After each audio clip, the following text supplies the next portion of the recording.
거룩한 주일에 주님 앞에 나오신 여러분들을 환영합니다. 우리 세 분 이상 악수하면서 인사하겠습니다. 반갑습니다. 잘 오셨습니다. 사랑합니다. 예, 손을 한번 이렇게 잡아주시면서 인사하면 더 좋습니다. 할렐루야. 잘 오셨죠? 예, 반갑습니다. 하나님의 손가락, 오늘은 9번째 시간으로 나그네 영성이라고 하는 말씀으로 함께 은혜를 나누겠습니다. 몇 번째까지 있는지 궁금하시죠? 예, 10번째까지 있습니다. 다음 주가 우리 하나님의 손가락 마지막 시간인데 오늘이 9번째 시간입니다. 최근에 한 젊은 여배우이자 가수가 잘못된 선택으로 인해서 스스로 목숨을 끊고 세상을 떠난 그런 사건이 있었습니다. 이 사건을 바라보면서 많은 분들이 안타까워했습니다.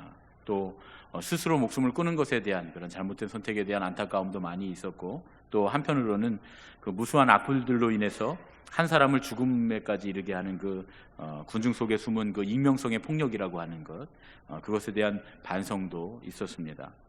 어제 오늘 일이 아닌데 진작에 이런 문제들에 대해서 더욱더 심도 깊은 그런 사회적 논의와 대책이 있어야 하지 않았는가에 대한 그런 의견들이 많습니다. 제가 생각하기에도 벌써 몇 번째인 것 같은데요. 이런 악플이라고 하는 폭력에 의해서 스스로 세상을 떠난 유명한 여배우만 해도 제가 알기로 3명은 되는 것 같습니다. 그렇죠. 안타깝게도 우리에게 기쁨을 주었던 그런 좋은 사람들을 우리가 계속해서 그런 것들 때문에 잃게 되는 것이 아닌가, 이렇게 생각이 듭니다. 물론 그동안 이 최진실 씨 사건부터 시작해서 사회적인 논의의 진전이 전혀 없었던 건 아닌 것 같습니다. 조금씩 세상이 달라지고 있고요. 네트워크에서 익명으로 벌어지는 그런 폭력에 대한 많은 논의가 있고, 또 인식이 많이 변했습니다. 실제로 네트워크 상에서 많은 사람들이 스스로 자중하기도 하고, 또 자제의 목소리가 들리기도 합니다. 분명히 또 이번 사건을 통해서 세상이 또 한번 달라지지 않을까 하는 그런 기대도 해봅니다. 그런 의미에서 본다면 여배우의 선택이 안타까운 일이지만, 한편으로는 우리 사회가 그러한 이 여배우의 죽음에서 무언가 좀 더 나아지고 혜택을 받게 되었다라고 하는 사실은 부정할 수 없다, 그런 이야기죠. 사람은 누구나 한 번 태어나면 한 번은 꼭 죽게 돼 있습니다. 그런데 아무런 의미 없이 왔다가 가는 것 같아도 그 삶과 죽음에는 꼭 하나님의 섭리하시는 뜻이 있다라는 것을 우리가 믿어야 할 줄로 믿습니다. 이게 사랑하는 사람, 또 우리와 가까운 사람들, 이들을 장례 치르고 돌아오면 우리가 참 마음속에 안타까운 것 중에 하나가 뭐냐면 뭔가 큰 일이 분명히 일어났는데 세상은 하나도 변하지 않았다는 거예요. 돌아와 보면 세상은 그냥 그대로 다 흘러갑니다. 그래서 또 우리의 마음이 한편으로 또 무겁고 또 아픕니다. 그러나 중요한 것은 그럼에도 불구하고 하나님의 섭리가 그 안에 있다. 특별히 믿음의 사람들의 삶과 죽음에는 하나님이 뜻하신 크신 섭리가 있다라는 것을 우리가 믿어야 됩니다. 그리고 그 인생이 왔다 가는 그 과정을 통해서 분명히 하나님께서 무언가 일하고 계시고 일하셨다. 우리가 다 일일이 계산하고 적을 수는 없지만 분명히 하나님 나라에 가서 그 인생을 다시 한번 평가하게 되면 하나님 나라에서 분명히 그 인생을 통해서 누군가를 구원하시고 누군가에게 생명을 주시고 이 사회적으로 혹은 그 가정에, 그 가문에 어떠한 하나님의 역사적인 능력을 하나님께서 분명히 계획하시고 이루어 가셨다, 그렇게 고백하게 될 줄로 믿습니다. 오늘은 성경에 나오는 또 한 명의 여인, 이 사라의 죽음과 장례식의 과정을 통해서 하나님께서 계획하신 은혜와 섭리가 어떤 것이 있었는가에 대해서 함께 깨닫는 시간이 되었으면 좋겠습니다. 사라가 죽어서 장사 지내는 과정을 가만히 살펴보면 별다른 이야기가 없습니다. 우리가 그래도 믿음의 어머니인 이 사라가 죽는 이 장례의 과정을 통해서 뭔가 깊은 의미를 끌어내고 성경에는 무언가 그 의미를 다 해석해주고 이렇게 이야기가 있으면 좋겠지만 그런 이야기는 하나도 나오지 않습니다. 그냥 어떻게 매장지를 구입했는가에 대한 이야기만 나옵니다. 말씀이 집중적으로 이 장지를 구입하는 과정에 초점이 맞춰져 있습니다. 그래서 저는 이 말씀을 읽으면서 이 장지를 구입하는 과정 가운데 뭔가 특별한 것이 있지 않을까, 하나님께서 분명히 우리에게 주시려고 하는, 이 사라의 죽음을 통해서, 사라의 장례식을 통해서, 또 이 아브라함의 결단을 통해서 하나님께서 무언가 우리에게 주시려고 하시는 은혜가 있을 것이다, 그렇게 보고 초점을 맞춰서 말씀을 묵상했습니다. 아브라함은 사라가 죽은 뒤에 얼마 동안 슬퍼하다가 일어나서 해 쪽 속의 사람들에게로 찾아갑니다. 그리고 그들에게 말하기를 매장지를 얻을 수 있도록 허가해 달라 이렇게 부탁을 합니다. 헷 사람들이 전부 다 모였습니다. 그 도시 안에 있는 사람들이, 성중 안에 있는 사람들이 다 모여서 특별히 이 가문들의 가장들이 다 모였겠죠. 그래서 그들을 불러서 초대해 놓고 아브라함이 이제 내 아내를 장사할 매장지를 내가 얻을 수 있게, 소유할 수 있게 해달라 이렇게 부탁을 합니다. 그러자 헷 사람들이 아브라함에게 누구의 묘시를 택하든지 그것을 아브라함에게 주겠다 이렇게 약속을 합니다. 그러자 아브라함이 에브론이라고 하는 사람의 소유인 막벨라 굴, 그 굴과 그 앞에 있는 밭을 팔게 하라고 그렇게 말합니다. 에브론이 그들 가운데 함께 있었어요. 그랬다가 에브론이 일어나면서 뭐라 그러냐면 그거 거저 주겠다고 말이죠. 그 밭하고 굴을 거저 드리겠습니다. 그냥 드리겠습니다. 이렇게 이야기합니다. 그런데 아브라함이 한사코 그 값을 치르고서 자기 땅을, 그 땅을 사서 자기의 소유로 삼는 것까지가 오늘 아브라함이 우리에게 보여주는 말씀의 내용입니다. 에브론이 일어나서 무료로 땅을 주겠다 이렇게 이야기했는데 사실은 본심이 아니었던 것 같아요. 왜 그렇게 생각하냐면 뒤에 보면 이유를 알 수 있습니다. 처음에는 무료로 그냥 그 땅을 주겠다고 했는데 아무리 봐도 이건 본심이 아니었던 것 같아요. 어떤 분위기에 휩싸여서 했던 것 같습니다. 아브라함이 이제 이 헷사람들에게 말하기를 뭐라고 말하냐면 그들 중에서 나는 나그네요 거류하는 자다 이렇게 얘기합니다. 아브라함이 왜 이렇게 성 안에 있는 모든 사람들을 불러놓고 그들에게 동의를 구해야 하는지에 대한 설명을 하는 거예요. 나는 나그네요 거류하는 자이기 때문에 그렇습니다 라는 얘기입니다. 아무 힘도 없고 심지어는 땅을 마음대로 소유할 수 없는 그런 외국인이라는 거예요. 나그네라는 겁니다. 그 땅의 백성이라면 그저 에브론을 만나서 돈 주고 정한 값을 치르고 한두 명 증인 세워서 그렇게 사인하고 나면 그만입니다. 그러면 그 땅이 아브라함의 소유가 되겠죠. 그런데 아브라함은 나그네이기 때문에 그 성 안에 사는 모든 사람의 동의가 필요하다라고 아브라함이 지금 말하는 중입니다. 그런데 헷사람들은 그렇게 생각하지 않았어요. 헷사람들은 당연히 아브라함이 자기들의 식구라고 생각했습니다. 그래서 그에게 말합니다. 아니 무슨 얘기입니까? 당신은 우리가 존경하는 지도자입니다. 이 히브리어로 말하면 나시라고 하는 단어인데요. 예전에 개역 한글판에는 선지자라고 기록이 되어 있었습니다. 당신은 우리의 선지자입니다. 그런 의미가 들어 있습니다. 종교적으로, 영적으로 당신은 우리의 지도자가 된다. 뿐만 아니라 왕이 된다. 나시라고 하는 말은 왕이라는 말로도 쓰이고요, 족장이라고 하는 뜻으로도 쓰입니다. 그리고 오늘 성경에 있는 것처럼 지도자라는 의미로도 쓰입니다. 이 당시에는 왕권이라고 하는 게 또 종교적인 권한이 결부되어 있었기 때문에 당신이 우리의 선지자입니다라고 해석했던 개역 한글판의 그 해석도 그렇게 틀리지 않다고 저는 생각합니다. 그러니까 종교적으로, 영적으로 또 우리 이 전체 공동체의 리더로서 당신은 우리의 지도자인데 무슨 말입니까? 당신이 나그네라니요. 당신에게 우리의 땅, 당신이 필요하다 해서 매장지를 내주는 것은 우리에게 당연한 의무입니다. 이렇게 얘기하는 겁니다. 그랬더니 에브론이 이제 자기 밭을 달라고 하니까 그냥 가져가라고, 아마 분위기에 휩싸였던 것 같아요. 이 헷사람이 아브라함과 함께 생활하면서 하나님께서 아브라함과 함께 하시는 걸 봤습니다. 그래서 평소에도 아브라함과 함께 복을 함께 나누기를 바랬고 또 아브라함을 선하게 대해줍니다. 아브라함이 전쟁에 나갈 때도 함께 동참해서 전쟁에 나가기도 하고 말이죠. 또 아브라함 또한 소돔과 고모라가 멸망할 때 그렇게 이웃들을 위해서 기도했던 것처럼 분명히 자기의 이웃들인 헷사람들이 공경에 처하고 어려움에 처했을 때 함께 기도해 주었을 겁니다. 그리고 그들의 문제를 하나님의 말씀으로 해결해주는 그런 선지자가 같은 그런 사람이 되었을 겁니다. 그래서 피 한 방울 섞이지도 않고 서로 전혀 다른 생활 방식을 갖고 있음에도 불구하고, 농민들이고 목축업자고 전혀 다른 생활 방식을 갖고 있음에도 불구하고 헷사람들이 아브라함을 자기의 족장처럼, 왕처럼, 선지자처럼, 지도자로 여기고 있었다. 이렇게 해석해 볼 수가 있습니다. 그러니까 이 사람들이 아브라함에게 그냥 땅을 주겠다는 거예요. 땅도 함께 나눠 갖고 우리의 재산도 함께 나누고 우리의 마음도 함께 나누면서 이곳에서 우리 함께 살자, 그런 의미입니다. 참 좋은 얘기죠, 그렇죠? 우리가 어느 곳에 갔는데 영 딴 곳에 왔는데 이제 저도 나그네로 여기 왔잖아요, 지금요. 그런데 여러분들이 목사님 우리와 함께 땅도 나누고 재산도 나누고 마음도 나누고 삶도 나누고 우리 함께 가족으로 삽시다. 그 얼마나 좋은 일입니까? 얼마나 행복한 일이에요. 아브라함이 그런데 명확하게 얘기합니다. 나는 나그네요 거류하는 자, 이렇게 선언합니다. 같은 의미의 말을 두 번 반복한 거죠. 나그네라는 말과 거류하는 자는 지금 같은 의미인데요.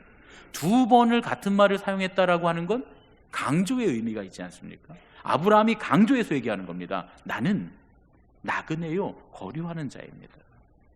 아브라함은 지금 자기가 나그네라고 강조하고 있습니다. 왜 그랬을까요? 이 햇사람들이 우리 함께 마음을 나누고 생활을 나누고 한 가족으로 삽시다 이렇게 얘기했는데 굳이 아브라함이 매몰차게 나는 나그네요, 거류하는 자입니다 라고 말한 이유가 뭘까요? 그 이유는 하나님의 뜻이 그렇기 때문이었습니다. 하나님의 뜻. 우리에게 이 세상 속에서 나그네로 살라고 하시는 하나님의 뜻을 알아가는 건 매우 중요한 것입니다. 이러한 하나님의 뜻을 모르면 우리가 이 세상을 살면서 전혀 다른 방향으로 가게 되기 때문에 그렇습니다. 똑같은 현상, 똑같은 상황에 처해 있고 똑같은 것을 얻게 되더라도 전혀 다른 방향으로 갈 수가 있습니다. 어느 도시예요. 사람들이 술을 얼마나 많이 마시는지 이 무분별한 음주 문제로 골치를 앓고 있었다 그래요. 그 도시가 다 도시의 사람들이 술을 얼마나 마시는지 큰 문제가 있었습니다. 그러니까 이 문제를 이제 딱 간파한 어떤 유명한 여성 인플루언서가 공개 방송에 출연해서 막 이야기를 합니다. 막 주장을 합니다. 이 고장에서 제일 가는 부자가 누굽니까? 이 고장의 제일 큰 집에서 사는 사람이 누굽니까? 술집 주인입니다. 이 고장에서 옷을 최고로 잘 입는 사람이 누굽니까? 가장 좋은 차를 타는 사람이 누굽니까? 그 사람이 바로 술집 주인입니다. 우리 고장에서 가장 호의호식하는 사람은 술집 주인입니다. 그런데 그 사람이 호의호식하는 돈이 다 어디서 나왔습니까? 다 여러분들의 호주머니에서 나왔습니다. 여러분이 술을 사서 마시면 저 술집 주인을 부자로 만드는 일 외에는 아무것도 아닙니다. 그러면 우리가 어떻게 해야 되겠습니까? 술을 끊어야 하지 않겠습니까? 그렇게 이제 주장을 한 다음에 며칠 후에 길을 가는데 이 방송이 다 공개 방송으로 다 나갔어요. 그래서 사람들이 다 알아봅니다. 근데 어떤 사람이 딱 찾아오더니 길거리를 지나가는데 가까이 오더니 그 방송을 아주 감명 깊게 봤다고 그러는 거예요. 그러니까 이 여성 인플루언서가 어깨가 으쓱해서 물어봅니다. 아, 그러셨군요. 아주 감명 깊게 방송을 보셨군요. 그래서 술을 끊으셨군요. 하고 물어봤어요. 그랬더니 아닙니다. 술집을 차렸습니다. 이렇게 얘기하더라는 거예요. 여러분 무슨 말씀인지 아시겠죠? 똑같은 이야기를 들어도 어디에 주요한 관점을 가지고 있느냐에 따라서 우리는 전혀 다른 방향으로 우리의 삶의 방향을 결정할 수도 있다. 그런 얘기죠. 똑같은 하나님의 말씀을 들어도 하나님의 뜻대로 갈 수도 있고 세상으로 더 갈 수도 있습니다. 우리는 세상 속에서 살면서 세상을 살아갑니다. 세상을 떠나 사는 것이 불가능합니다. 그뿐만 아니라 사실은 하나님의 뜻도 아닙니다. 하나님께서는 우리가 이 세상에서 살아가라고 우리를 이 세상에서 두신 겁니다. 그러나 하나님께서는 우리가 세상 사람이 되기를 원하지는 않으세요. 우리가 잊지 말아야 될 것이 바로 이겁니다. 하나님께서는 이 세상에서 우리가 살아가되 열심히 살아가되 세상에 깊숙이 관여하면서 살아가되 이 세상에서는 나그네로 살아라 이렇게 말씀하십니다. 세상 사람들이 우리에게 아무리 잘해주어도 세상에서 얻은 게 많고 누릴 게 많고 손에 쥔 게 많다고 하더라도 우리는 세상 사람이 될 수는 없다는 겁니다. 우리는 우리의 본향을 향해서 하나님께서 맡겨주신 삶을 살아가는 순례자의 삶을 사는 나그네다 그런 얘기입니다. 오늘 아브라함이 나는 당신들 중에 나그네요 거류하는 자다라고 말하는 이 아브라함의 고백을 통해서 하나님께서는 우리에게 이익을 붙잡는 세상 사람이 아니라 약속을 붙잡는 천국의 나그네가 되라고 말씀하시는 줄로 믿습니다. 2부에도 아멘 크게 하시네요. 자신 있으십니까?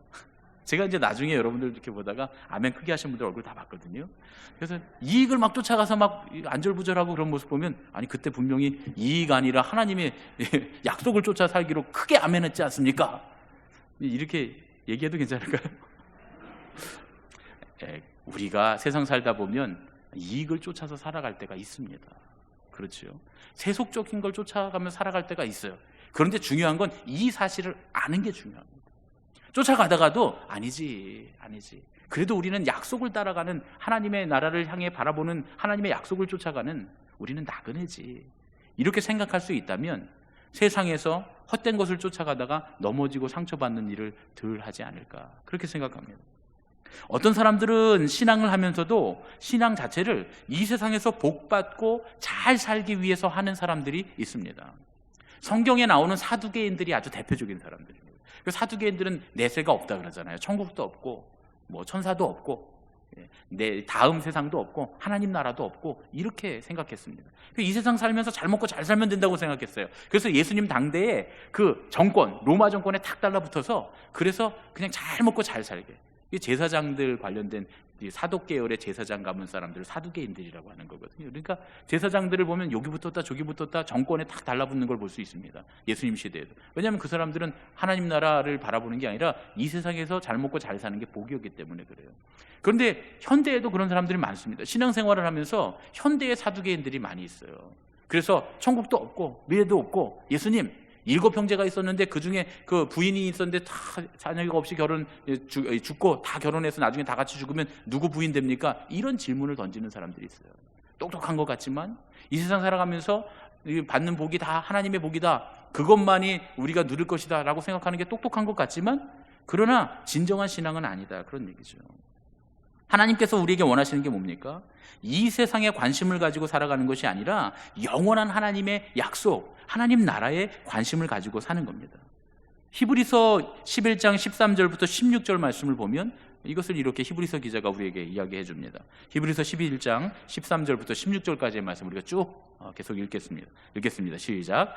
이 사람들은 다 믿음을 따라 죽었으며 약속을 받지 못하였으되 그것들을 멀리서 보고 환영하며 또 땅에서는 외국인과 나그네임을 증언하였으니 그들이 계속하겠습니다. 그들이 이같이 말하는 것은 자기들이 본향 찾는 자임을 나타냄이라. 그들이 나온 바 본향을 생각하였더라면 돌아갈 기회가 있었으려니와 그들이 이제는 더 나은 본향을 사모하니 곧 하늘에 있는 것이라. 이러므로 하나님이 그들의 하나님이라 일컬음 받으심을 부끄러워하지 아니하시고 그들을 위하여 한 성을 예비하셨느니라. 할렐루야. 아멘. 한 성을 우리를 위해서 예비하셨어요. 그래서 믿음을 따라 죽은 이 사람들이 이 땅에서는 외국인과 나그네이다라고 증언하며 살았다는 거예요. 하나님께서는 본향을 찾는 믿음의 순례자들을 위해서 하나님의 놀라우신 뜻과 계획과 약속을 준비하시고 천국을 선물해 주시는 하나님이신 줄로 믿습니다. 이게 우리의 믿음입니다.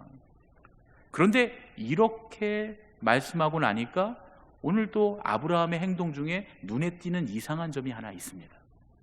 이게 뭐냐 하면 굳이 그 땅을 은 400세겔을 주고 삽니다.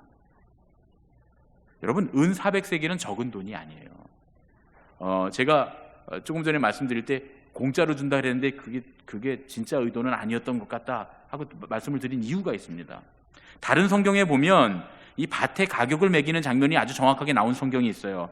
예레미야서에 보면 예레미야에서 그 아나돗에 있는 하나멜의 땅을 사는 장면인데 이게 예레미야서에 있어서는 굉장히 중요한 부분입니다. 그런데 이 부분을 보면 이 아나돗에 있는 밭을 사는 장면을 보면 밭의 값이, 여러분 한번 함께 읽어보시죠. 예레미야 32장 9절 말씀입니다. 함께 읽겠습니다. 시작. 내 숙부의 아들 하나멜의 아나돗에 있는 밭을 사는데 은 17세겔을 달아주되. 얼마를 달아주라고요? 은 17세겔. 지금 아브라함은 얼마에 사고 있습니까? 은 400세겔에. 똑같이 은이에요. 그런데 물론 목사님, 밭이 큰 밭도 있고 작은 밭도 있으니까 아브라함이 산 밭은 큰 밭이라서 그래서 그런 거 아니겠습니까? 그런데 보통 한 가족이 일구는 경작지가 한계가 있습니다. 그렇죠? 그리고 보통 한 가족이 일구는 경작지가 거의 비슷해야 돼요. 그렇잖아요. 그래야 똑같이 먹고 사니까. 그러니까 이 고대 시대에 누구의 밭이라 그러면 그 사람들이 사는 밭, 웬만한 이 유력한 가문의 밭의 크기는 거의 다 비슷합니다. 더더군다나 아브라함이 살던 시대에 또 이 예레미야가 살던 시대에 이 막 그냥 주고받고 막 사고 팔고 하는 이런 자유경제 체제의 시대가 아니었기 때문에 이때 한 가문이 그냥 밭을 일구고 사는 그 밭에 거기 주택지도 있고 밭도 있고 뭐 산지도 있고 또 뭐 다 있겠죠. 그러니까 이 밭이라고 하는 면적이 그렇게 큰 차이가 나지는 않았을 것이다. 이렇게 우리가 예상해 볼 수 있다면 17세겔과 400세겔은 엄청난 차이입니다. 무려 24배에 가까운, 계산해 보니까 23.5 뭐뭐뭐 이렇게 내려가더라고요. 그러니까 23.5배, 이 24배에 가까운 비싼 값을 주고 아브라함이 지금 사고 있는 겁니다. 너무 이상하죠? 아무리 봐도 에브론이 처음에 아브라함에게 밭을 그냥 가지라고 했던 말은 거짓말인 것 같아요. 여기를 보니까. 그렇죠? 사람이 그렇잖아요. 정말 공짜로 가져가라 그랬으면 밭값이 한 은 17세겔 정도 되면 9세겔만 내고 가져가세요. 이렇게 해야 되잖아요. 그런데 돈을 낸다 그러니까 이게 400세겔은 줘야 됩니다. 이렇게 얘기했다 그러면 원래도 줄 마음은 없었던 것 같아요. 그런데 중요한 건 에브론의 마음이 어떤가가 아닙니다. 중요한 건 아브라함의 태도가 중요해요. 아브라함이 모르는 게 아니잖아요. 아브라함도 분명히 압니다. 아브라함의 자세, 그 비싼 값을 치르고 이 밭을 사는 아브라함의 태도, 이게 중요합니다.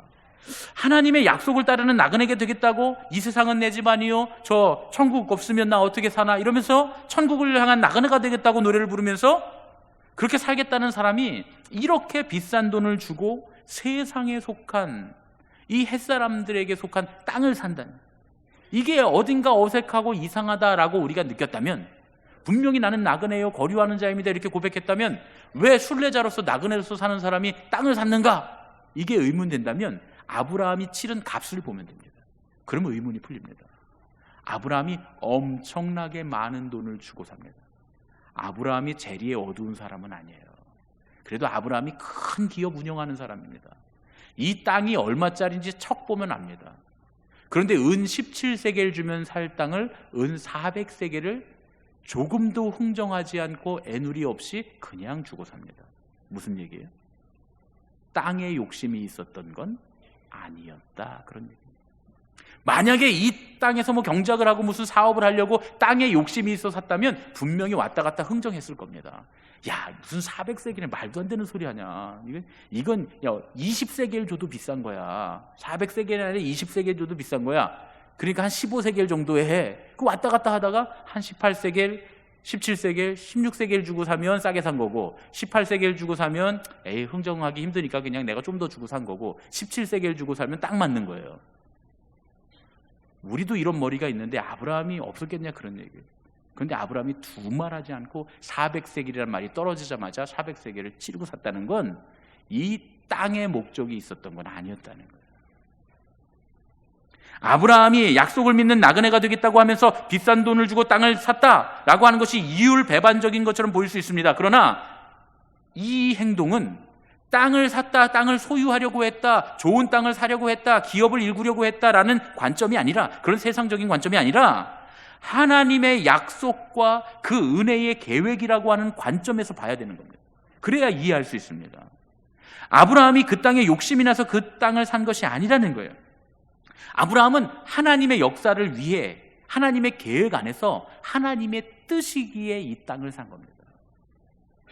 아브라함은 이미 하나님께서 주신 비전을 통해서 400-500년 후에 일어날 일을 바라봤습니다. 이스라엘 백성들이 애굽에 들어갔다가 다시 강성해지고 번성해서 이 땅으로 다시 돌아올 걸 본 거예요. 아브라함은 이미 하나님께서 보여주신 환상을 통해서 이제 그들이 이 땅으로 돌아올 때 하나님의 계획도 함께 보게 된 겁니다. 하나님께서 아브라함을 감동하셔서 오랜 종살이 끝에 그 후손들이 돌아올 때 이 땅에 조상들이 살고 있었다, 조상들의 묘실이 있다, 그것이 우리의 고향이다 라고 하는 약속의 땅의 증거를 삼기 위해서 이 땅을 사게 하셨다, 그런 얘기죠. 바둑을 두다 보면 그 신의 한 수라는 게 있습니다. 포석이라고 하는데요, 바둑 두실 줄 아는 분들은 이 포석을 잘해야 결국 바둑에 승리한다는 걸 압니다. 어느 때는 가끔 왜 거기다 뒀지? 하는 곳에, 엉뚱한 곳에 한 수를 딱 두기도 해요. 정말 잘 두는 사람들이 말이죠. 그 잘 못 두는 사람들이 이렇게 보다 보면 왜 거기다 뒀지? 근데 나중에 막 이렇게 얽히고 설키고 막 이어가다 보면 그 하나 놓은 것 때문에 이깁니다. 그때 우리가 그걸 신의 한 수다, 포석을 잘했다, 이렇게 하는 거거든요.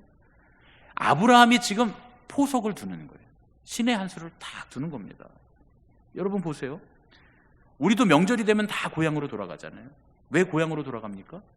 거기 부모님이 계시니까요. 우리 할아버지가 거기 묻혀 계시고 우리 조상들이 대대로 그 땅에 묻혀 있기 때문에 그것이 우리의 땅이자 우리에게 맡겨진 기업이라고 생각하고 고향이라고 생각해서 거기로 돌아가는 거예요. 이스라엘 민족들이 출애굽을 할 때 모세가 뭐라고 얘기합니까? 우리 조상들이 묻혀 있는 그 땅에 가서 우리가 하나님께 예배하려 하노라. 그리고 요셉의 그 시신을, 요셉의 유골을 들고 그 땅에 장사 지내려고 출발합니다. 요셉의 유골이 맨 앞에 가잖아요. 왜 그렇게 했습니까? 그것이 우리 땅이니까요. 우리 할아버지가 거기 묻혀 있으니까요. 그러니까 거기가 우리의 약속의 땅이다 하고 그곳을 향해서 갈 수 있는 가장 중요한 구심점을 만들어 놓은 거예요. 그러니까 17세겔짜리 400세겔의 사도 쌉니까? 비쌉니까? 잘한 거죠.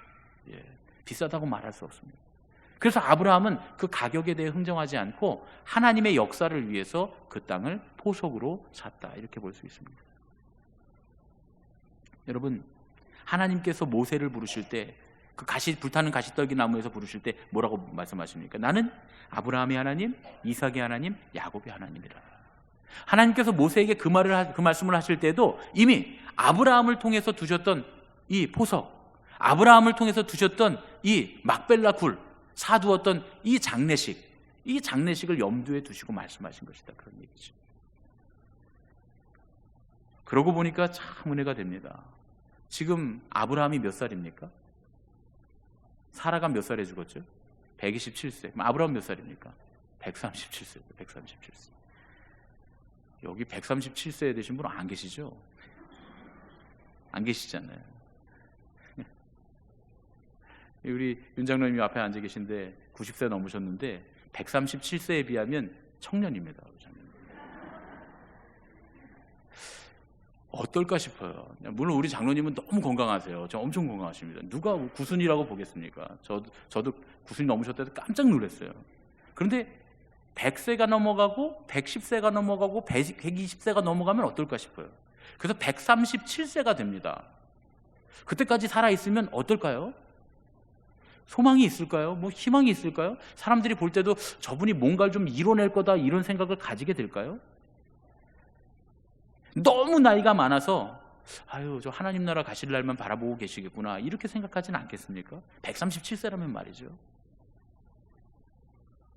그런데 하나님께서는 그런 아브라함을 통해서 하나님께서 계획하신 놀라운 구원의 사역을 이루어 가십니다.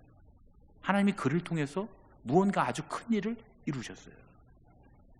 누군가 그런 얘기를 했습니다. 사명이 있는 사람은 죽지 않는다. 누가 얘기했는지는 모르겠어요. 제가 인터넷 검색해봐도 누가 얘기했는지는 안 나오더라고요. 그런데 사명을 주신 사람은 그 사명을 다 이룰 때까지 하나님이 살게 하신다는 거예요. 그렇다고 한다면 뒤집어 보세요. 여기 우리가 다 살아서 앉아있으면 사명이 있는 겁니까? 없는 겁니까? 다 우리에게 사명이 있는 겁니다. 사명이 있어서 하나님 우리 살려주신 거예요. 우리 가족들에게, 우리의 지역사회에, 우리의 교회에, 우리 주변에, 혹은 우리의 인생에 무언가 하나님께서 사명을 두셨기 때문에 우리 이 자리에 두신 겁니다.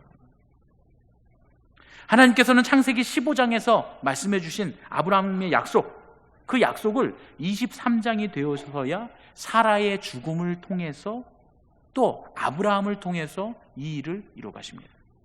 무슨 말씀입니까? 수십 년의 세월이 흘러갔어요. 50년 가까운 세월이 흘러갑니다. 그런데 이 50년의 세월이 하나님의 일을 이루시기 위한 하나님의 과정이었다는 거예요. 80세가 넘은 아브라함, 90세 가까이 된 이 아브라함, 그때부터 137세까지 하나님이 당신의 일을 과정처럼 이루어가고 계셨다, 그런 얘기입니다. 그렇다고 한다면 우리의 삶도 하나님께서 일하시는 그 하나님의 사역에 동참하는 과정이 아니겠습니까? 지금 우리는 하나님의 일에 동참하는, 하나님의 역사에 동참하는 과정을 살고 있는 중인 줄로 믿습니다. 그 과정이 힘든 일이라고 할지라도, 괴로움을 견디는 것이라고 할지라도, 때로는 영광을 받는 것이라고 할지라도, 때로는 내가 생각하기에 내가 기대치 한참 못 미치는 인생이 됐다 할지라도 과정이다, 그런 얘기예요. 하나님의 역사를 위해서 사용해 가시는 과정인 줄로 믿습니다.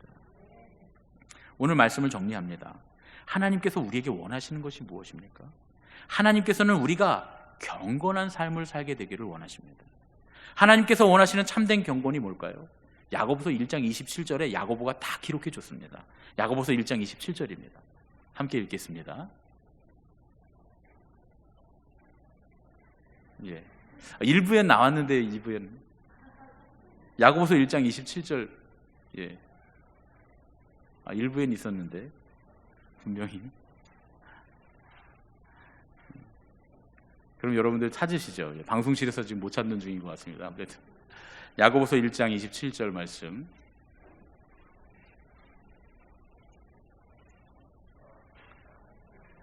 나왔네요. 예.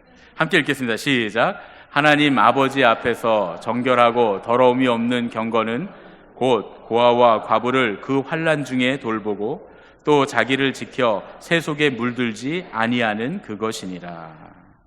아멘. 여러분 우리 방송실에서 이렇게 실수할 때 여러분 참 감사해야 됩니다.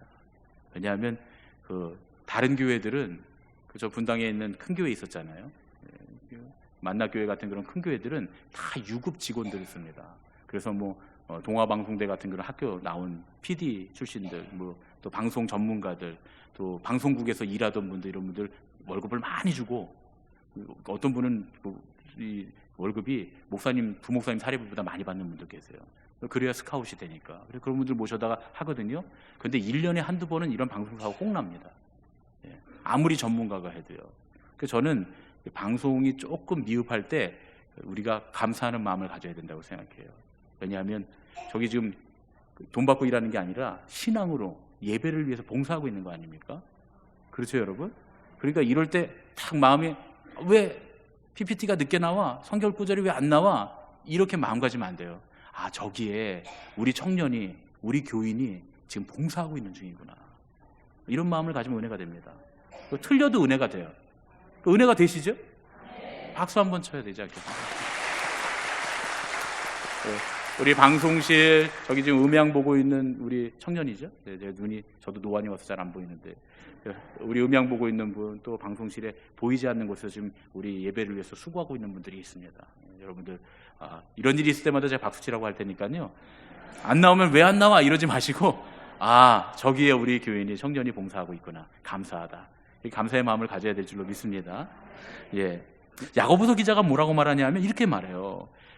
고아와 과부를 그 환난 중에 돌보라는 거예요. 그럼 여러분, 고아와 과부는 이 사회 당시에 가장 사회의 밑바닥에 깊숙이 있는 사람들입니다. 그러니까 이 사회의 가장 상처가 무엇인지, 이 사회의 가장 어려운 점이 무엇인지 돌아보고 그들을 돕고 그들을 만족시켜 줄 수 있고 채워줄 수 있으려면 우리가 이 사회에, 이 세상에 깊숙이 관여해야 됩니다. 세상 깊은 곳까지 다 들어가서 정말 풀뿌리처럼 들어가서 다 관여하면서 살되 자기를 지켜 새 속에 물들지 아니하는 그것이니라. 이것이 진짜 경건이다. 그렇게 세상 깊숙이 들어가서 이 세상의 문제를 안고 그 세상의 문제들을 해결하면서 어려운 자들을 도우면서 가난한 사람들을 도우면서 그렇게 깊숙이 관여하면서 살지만 새 속에 물들지 아니하는 것, 그것이 하나님께서 우리에게 원하시는 경건이다, 그런 얘기입니다. 세상의 깊숙한 곳에 들어가서 뭐 하라는 겁니까? 하나님의 뜻을 따라 그들이 살도록 이끌어 주라는 거예요. 그리고 우리는 그 새 속에 물들지 않는다는 겁니다. 다시 말하면 우리는 세상에 살아도 세상 사람이 아니라는 거예요. 하나님의 약속을 바라보는 순례자의 삶을 살아야 한다, 그런 얘기입니다. 우리가 살아가는 동안에는 하나님께서 우리에게 주신 사명이 반드시 있습니다. 그 사명이 뭔지 돌아봐야 합니다. 그 사명은 아브라함을 통해서 온 인류를 복되게 하신 그 사명을 우리가 그대로 이어받아서 이제는 우리를 통해서 하나님이 예수 그리스도의 보혈로 정결케 되어 하나님의 자녀가 되고 예수 그리스도의 제자된 우리를 통해서 이 세상을 복되게 하시고 이 세상에 생명을 주시고 그 사명을 살게 하시려고 우리에게 말씀하시고 우리를 인도하신 하나님이신 줄로 믿습니다. 여러분, 처음에 우리가 아브라함 이야기하면서 길치 얘기하면서 아브라함이 길치 같아 보이지만 정확히 목적을 아는 사람이라고 얘기했습니다. 정확히 목적지를 아는 사람이었는데 아브라함이 인생을 살면서 인생에 말년해 보니 정말로 정확하게, 훨씬 더 정확하게 목적지를 아는 사람이 됐습니다. 그전에는 하나님께서 주시는 그 땅에 살으려고 그래서 예배자가 되어 이 땅을 찾아왔다면 이제는 이 땅에서가 아니라 하나님 나라, 하나님께서 우리에게 예비하신 본향을 바라보는 사람으로, 목적지를 정확하게 한 사람으로 나그네로서 이 땅에 살아야 하는구나 하고 목적을 정확히 하는 사람이 되었다, 그런 얘기입니다. 우리가 목적이 늘 분명해야 됩니다. 남들은 다 아니라는데 아브라함이 스스로 내가 나그네여 거류하는 자입니다 이렇게 고백한 이유가 뭡니까? 그리고 굳이 비싼 값을 치르면서까지 공짜로 주겠다는데 그 밭을 사는 이유가 뭡니까? 하나님의 약속, 하나님께서 주신 꿈을 붙들었기 때문입니다. 우리도 우리 삶의 목적이 분명해야 됩니다. 하나님께서는 우리가 하나님께서 주신 약속을 붙들기를 원하십니다. 하나님께서 주신 꿈을 붙들기를 원하십니다. 그러니까 우리의 모든 계획이, 온 삶이 하나님의 약속을 이루는 과정이 되어야 할 줄로 믿습니다. 가끔 저한테 소원이 뭐냐고 물으시는 분이 계세요. 그럼 저는 저 은퇴해서 제 아내랑 칼국수 먹으러 다니는 게 꿈입니다 이렇게 얘기합니다. 그럼 다들 그래요. 왜 그러시냐고 말이죠. 좀 인류와 뭐 세계를 위해서, 복음화를 위해서 큰 꿈을 꾸셔야 되는 게 아니냐고 말이죠. 근데 저는요, 꿈이 하나님 나라에 있어요. 그래서 이 땅에서 뭐 별로 하고 싶지 않아요. 대단한 거 하고 싶지 않습니다. 하나님 나라를 위해서 나에게 맡겨주신 걸 최선을 다해서 살고, 그리고 저에게 소박한 개인적인 꿈이 있다면 그냥 은퇴해서도 건강해서 아내랑 같이 칼국수 먹으러 다닐 수 있으면 전 제일 행복합니다. 여러분, 은퇴해서 그 70 넘어서 칼국수 먹으러 다닐 수 있는 거 보통 야무진 꿈이 아닙니다. 여러분들이 다 지금 비웃으시는데, 여러분 그 밀가루를 잘 소화할 수 있으려면 건강해야 돼요. 저는 다 계획이 있습니다. 예. 건강해야 되고, 그 두 사람이 같이 살아 있어야 되잖아요. 그래야 70 넘은 두 사람 같이 살아 있어 같이 다니잖아요. 그리고 칼국수 한 그릇 어디 가서 밖에 나가서 사 먹을 수 있으려면 경제적인 여유도 꽤 있어야 됩니다. 그렇죠? 뭐 아주 대단히 있어야 되는 건 아니지만 어쨌든 칼국수 한 그릇 사 먹을 수 있을 정도의 경제력이 있어야 되는 거 아니에요, 그렇죠? 70 넘어서 괜찮지 않습니까? 진짜 꿈이 뭐냐고 묻는다면 하나님 나라입니다. 우리는 하나님 나라 본향을 향해 가는 거죠. 이 땅에 소망이 없어요. 이 땅에서는 그저 칼국수 한 그릇 먹을 수 있으면 됩니다. 우리는 왜냐하면 하나님 나라를 바라보는 사람들이기 때문이죠. 1998년도에 제가 이렇게 철이 든 게 언제냐면 1998년도에 철이 들었습니다. 1998년도에 금융위기로 온 나라가 다 어려울 때 이제 부모님 하시던 식당이 부도가 나서 집도 다 뺏기고 온 가족이 다 뿔뿔이 흩어졌습니다. 근데 빚 때문에 이제 넘어가서 조만간 집을 비워야 되는데 저 혼자만 살고 있었어요. 그 집에 한겨울을 납니다 제가. 근데 식구들이 다 흩어져 있으니까 막 어려웠으니까 한겨울에 난방을 할 수가 없어서 그냥 그 추운 냉골에 집에 있는 이불 다 꺼내다가 두껍게 깔고 또 이렇게 덮고 이렇게 한겨울을 보냈어요. 어느 주일날 아침에 새벽같이 가서 교회 학교 하고, 그리고 주일 예배 찬양대 서고, 찬양대 끝나면 찬양대 연습하잖아요. 찬양대 연습 끝나고, 그리고 저녁 그 찬양단 연습하기 전까지 한 2시간 정도 다 공백이 있어요. 그러면 그 공백 사이에 이제 어디 가 있을 데 없으니까 제가 집으로 옵니다. 집으로 와서 잠깐 쉬는데 너무 추우니까 어떻게 해요? 그래서 이불 속에 들어가 있었어요. 들어갈 때 잠깐 잠이 들었습니다. 그래서 잠이 들었다가 눈을 딱 떴는데 이 냉골이니까 이게 다 김이 나고, 막 천장을 보니까 천장이 이제 막 허옇고 마음이 착잡한 거예요. 얼마나 처량한지요. 그 마음이 이거 다 좀 있으면 뺏길 건데 가족들도 없이 뿔뿔이 흩어져서 나 혼자 지금 여기 남아있는데 참 외롭고 쓸쓸하고 참 힘들다, 이런 마음을 갖고 있는데 찬양 한 곡이 딱 생각이 납니다. 여러분 아마 아시는 찬양일 거예요. 기도라고 하는 찬양인데요, 이런 찬양입니다. 제가 노래를 못 불러도 이해해 주세요. 저는 가수가 아니니까요. 이런 찬양입니다. 마음이 어둡고 괴로울 때 주님 예수님을 나 생각해요. 머리 둘 곳조차 없으시던 혼자 기도하시던 주님 생각해요. 서서도 음을 잘 못 잡는데 누워있으니까 음이 더 안 잡히더라고요. 주님만 섬기며 따르기로 한나 세상이 주님 모든 괴로움 버리고 예수님처럼 기도하기를 원해요. 예수님처럼 기도하기 원해요. 눈물을 펑펑 흘리면서 찬양을 부르고 났는데 그런 생각이 들더라고요. 예수님은 머리 둘 곳도 없으셨다는데 나는 그래도 이렇게 푹신한 베개에 머리를 두고 쉬고 있네 하는 생각이 들더라고요. 어느 날 당신의 길을 묵묵히 걸어가시는 예수님께 한 서기관이 묻습니다. 예수님 어디로 가십니까? 저도 같이 예수님을 따라가겠습니다. 그랬더니 우리 주님께서 말씀하십니다. 들의 여우도 공중의 새도 머물 곳이 있지만 인자는, 사람의 아들은 머리 둘 곳이 없단다. 스스로 사람의 아들이 되셔서 머리 둘 곳 없이 이 땅의 나그네가 되셨던 우리 주님이 오늘 아브라함이 고백하는 것처럼 이 땅에 영원히 머물 것처럼 살아서는 안 된다는 거예요. 이미 우리는 이 땅에서 너무 많은 걸 누리면서 살고 있습니다. 영원히 이 땅에 살 것처럼 그렇게 살고 있습니다. 우리는 지금 주님보다도 훨씬 더 많은 것들을 누리고 소유하고 있으면서도, 그러면서도 늘 부족하다, 모자라다, 뭔가 만족하지 못하겠다, 그렇게 불평하고 불만하고 그렇게 살아가고 있습니다. 처음에 우리가 하나님의 손가락을 따라서 본토 친척 아비집을 떠난 아브라함의 이야기를 하면서 우리가 은혜를 나눴던 것처럼 우리는 믿음의 순례자입니다. 이 땅에 무엇을 바라보는 것이 아니라 오직 하나님께서 주실 하늘의 상급을 바라보는 사람들인 줄로 믿습니다. 오늘 나그네의 영성, 오직 본향을 바라봤던 그 아름다운 순례자의 신앙을 회복하는 저와 여러분이 되기를 예수님의 이름으로 축원합니다. 우리 옆에 계신 분들과 이렇게 인사하겠습니다. 우리는 나그네입니다. 우리의 상급은 하늘에 있습니다. 우리의 상급은 하늘에 있습니다. 할렐루야. 우리 한 번 더 인사하겠습니다. 다른 분하고요. 자, 우리는 나그네입니다. 우리의 상급은 하늘에 있습니다. 할렐루야. 정말 그렇습니까? 정말 그렇게 믿으십니까?